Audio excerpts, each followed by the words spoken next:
pemirsa, kembali lagi bersama saya Nur Khalida. Seperti yang pernah kita dengar bahwa isu-isu tentang pajak dan APBN yang sangat merajalela di kehidupan masyarakat, tetapi belum tentu masyarakat itu sendiri tahu maknanya. Nah, di sini ada seorang Menteri Keuangan Republik Indonesia yang saat ini sedang booming, yang mencerminkan kepada masyarakat bahwasannya dia sedang meliterasikan bagaimana isu-isu ekonomi yang ada di masyarakat awam yang seperti yang kita tahu masyarakat itu sendiri tidak tahu maknanya. Di sini saya juga punya 6 peliput yang akan menjelaskan bagaimana Menteri Keuangan Purbaya dalam meliterasikan tentang isu-isu ekonomi. Berikut liputan selengkapnya.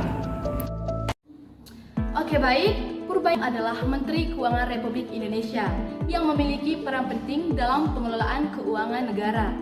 Sebagai Menteri Keuangan, beliau ini bertanggung jawab atas kebijakan fiskal, pengelolaan APBN, serta menjaga stabilitas ekonomi nasional di tengah berbagai tantangan ekonomi.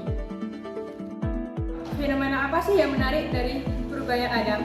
Fenomena yang menarik dari Purbaya Adam adalah cara beliau menjelaskan tentang kebijakan ekonomi. Kebijakan ekonomi yang kompleks seperti pajak, subsidi, dana sosial disampaikan dengan bahasa yang sederhana sehingga masyarakat luas dapat memahaminya. Jika dikaitkan dengan ilmu pengantar ekonomi, Purbaya Adam mencerminkan ekonomi makro. Pemerintah berperan sebagai pengatur ekonomi melalui kebijakan fiskal seperti pajak dan pengeluaran negara untuk menstabilkan ekonomi dan kesejahteraan masyarakat. Fiskal itu berkaitan dengan pendapatan nasional. Melalui APBN, pemerintah mendistribusikan pendapatan ke berbagai sektor seperti pendidikan, kesehatan, dan bantuan sosial yang bertujuan untuk mengurangi ketimpangan sosial dan meningkatkan kualitas hidup masyarakat.